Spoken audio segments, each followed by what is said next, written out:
Well, in November 2015, I caught the train with my wife Pip from Delhi to Mumbai.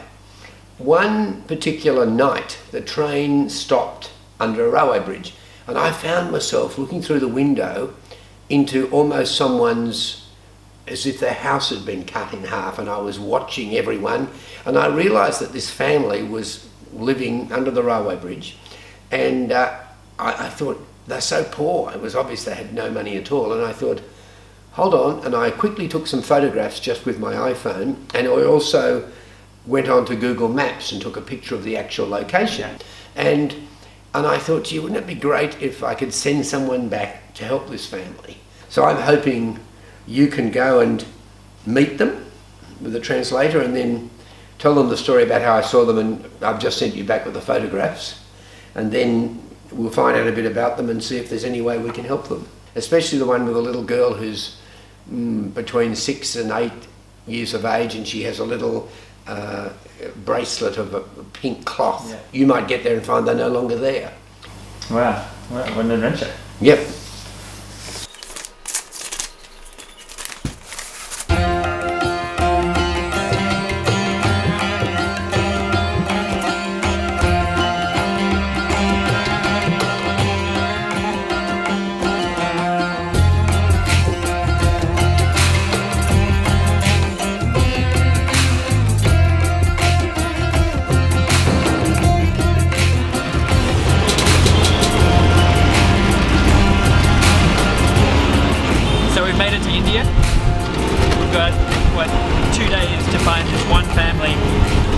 Country of over 1.25 billion people. But yeah, you people need to enjoy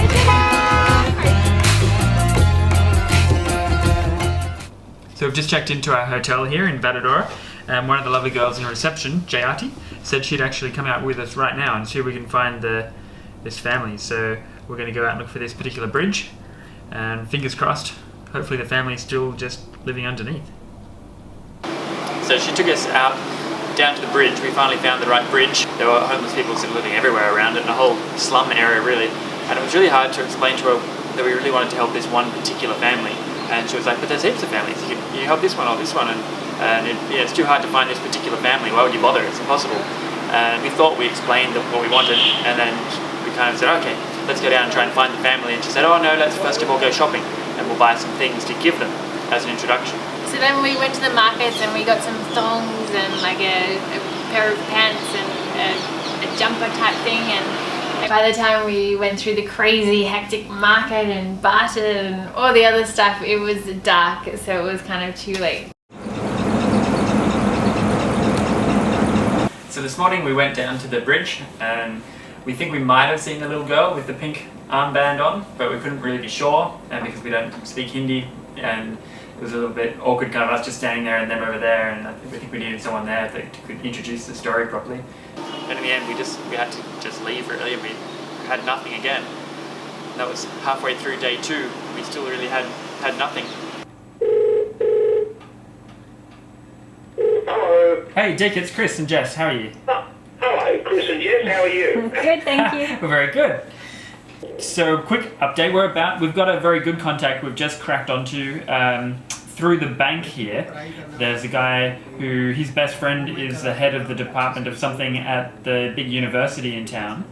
And he came across and met up with us, and he seems like a very, very genuine, kind of trustworthy guy. And we're about to head back out with him now and go down under the bridge and try and make first proper contact with the family and try and understand more about their situation. Right, is it hard to get through to the railway line? Is there any barrier or gate, or do you just walk through? You just walk through.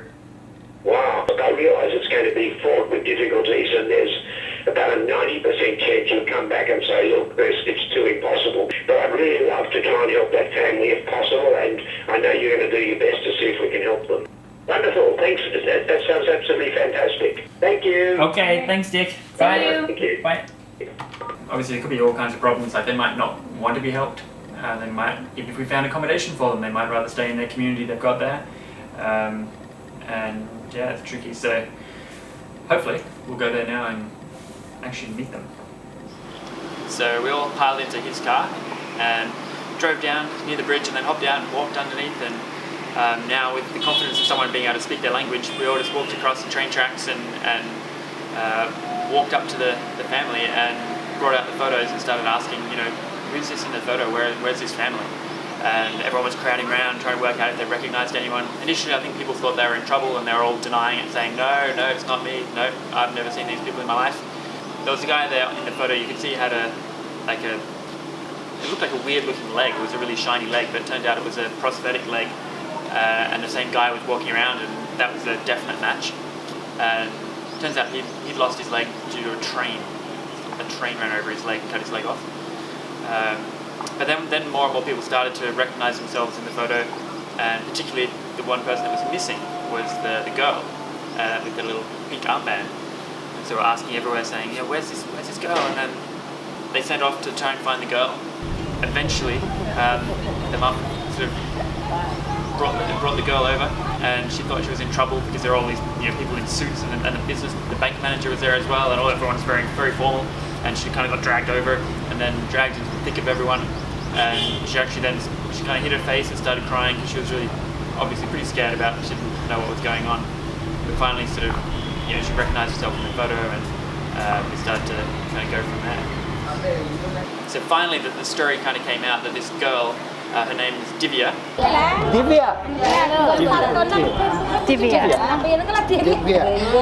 And she's 8 years old, and she has two brothers who are both in the photo. The dad wasn't in the photo. The dad wasn't at home either at the moment. He was out working. We kind of got the idea across in the end. We wanted to help them, and our contact reasonably said, we can't really make a decision for the family without the whole family being there, so we should wait until the dad comes home and organise for the whole family to turn up at the bank after hours.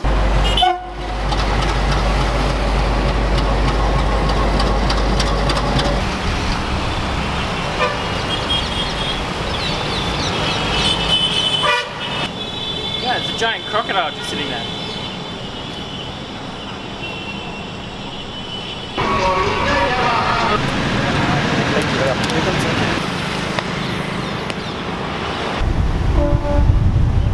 So it was 6:30 that evening. We went back to the bank and we waited at the front for the family to turn up, and we were so delighted when they did turn up. And we took them into the bank, and the bank manager was running a little late, so we kind of sat there and it was like, we should try and communicate with these guys. So we're kind of showing them photos on our phone, and just to try and relax them a little bit. They were so shy.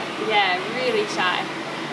So we brought them inside the bank manager's meeting room, and they just sat on the little couch, and they're all very shy, and basically just started asking questions about why were they in this situation, because it turns out the father he does have a job. So I'm just asking him, how come you are leaving your children naked, and just something to start with. We discussed all the different things that we could try and do to help the family, and asked if we could give them better accommodation, is it something they would like? Would they rather stay with the community and friends they've got, or if the opportunity came up, would they like to move into some accommodation somewhere? And they definitely said they would love to, and they would treat this as a very special opportunity to be able to reshape the rest of their life. And same for the girl at school. If we can help her go to school. What you can do is tomorrow you can visit the school, see the condition. We're going to give Dick a quick call, just give him a bit of an update.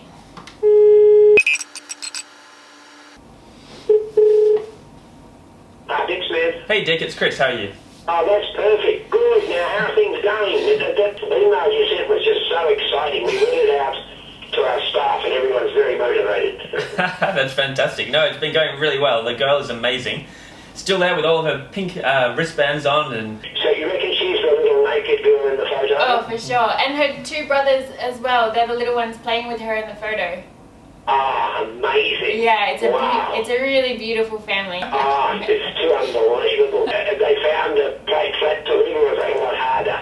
they're still looking. It's definitely going to happen. It's just they're saying it might be hard to try and rush the first one they find and lock in. But we've got. I agree. No, there's no hurry, and by the sound of it, you've got some really fantastic people helping you. We're so very lucky much. with this contact that we've got. He's the perfect person. So on the morning of day 3, we went and opened up the family a bank account, which was not as easy as it sounds. So it turns out they have no ID, not even the most basic ID that makes them an Indian citizen. So they had to, and the mum's illiterate, so she couldn't sign anything. She had to use her fingerprint and put it on an ink pad and then put her thumb on all the spots where she'd normally sign. We finally found somewhere that would do passport photos for Divya and the mum, and that was pretty cool. We got them sitting down and they got their photos printed up on this ancient printer, and then we took them into the bank and got the account all sorted out, so the photos next to the fingerprints and all that kind of stuff. Yeah. We also put some money in their account, so they're set up with the first few months of rent and anything else they might need for their new accommodation and for Divya's school. So we opened up the account in Divya's name, but with a guardian of being her mum. Krishna, that's the mother. Krishna Ben, the name of his mother. And we decided in the end we should probably have someone else to oversee the account, just to make sure that it's spent on the right sort of things, otherwise our project could go awry. We're trying to work out who could be the best extra guardian, like a second signatory on the account, and we could try and find an NGO that could do it, but in the end Mr. Dillip said that he would do that for us, which is amazing. He suggested we should write a contract of exactly what the money's allowed to be spent on, and so he helped us draft up that contract and we signed that. The bank account's in good hands. So we're off to meet up with the family and take them shopping. We took the whole family shopping, which was so great because Divya turned up with no shoes, so we got her shoes, and all her brothers and mum and dad, we got them all shoes. नहीं आवी रे हूँ आवी रे और यो तारो यो anti नानु बताए ने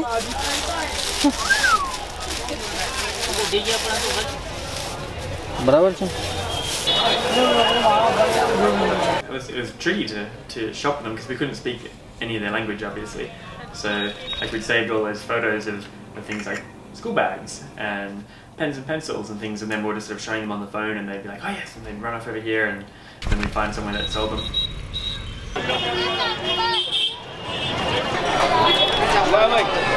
But they were so responsible with spending the money. It was amazing. They weren't just treating it like a free day shopping and getting the best of everything they could and as much as they could. They were really conservative, and we'd really have to push them. The mother was like, oh, don't get anything for me at all, you know, just for the kids, and we had to really force that we wanted to buy stuff for everyone. And when the price of some of the stuff came back, and then she'd be looking at it going, oh, that's like, no, and she'd give it all back and try and walk out of the store, and we'd be like, no, it's okay, it's okay. We also got the husband some tools for his masonry work. He's a plasterer, so we got him like a leveler and a measuring tape, just different stuff that he needed, a bucket. Yeah, things like that. It was really good to be able to set them up with all the gear that could potentially help support them further into the future. So we bought some clothes for everyone, some shoes and a school bag, and we're still finding more things. Hello.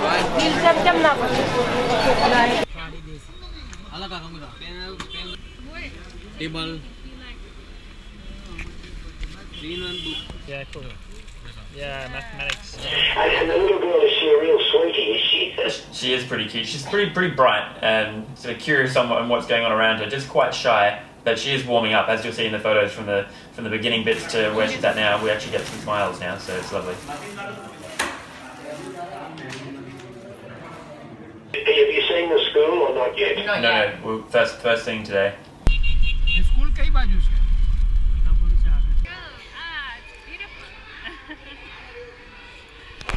Hello. Oh wow. चलो आप करो Hello. Stand up. Okay.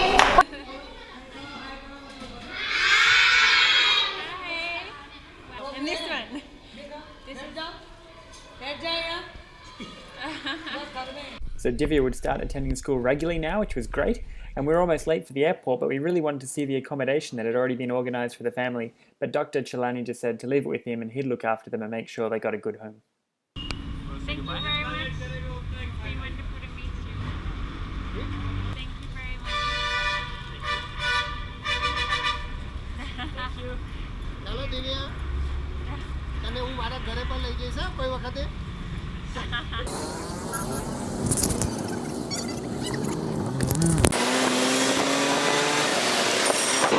So really did come down to the wire, but in the end, I think it was mission accomplished. Yeah, we actually found the family we were looking for, the one in the photograph. Yeah, opened up a bank account to get regular payments for accommodation and for education. We got to take them shopping, get some clothes, some shoes, and we got some like tools and things for the father so he can do better in his job and hopefully earn some more money. Checked out the school. It's a good school, but it could do with a donation, so that'll be good. And accommodation, so they're going to get put in some good accommodation quite close to the school. So perfect. And of course, a big thank you to Dick and Pip for allowing us to be your messengers of such a beautiful bit of generosity. It's been a privilege. Very much.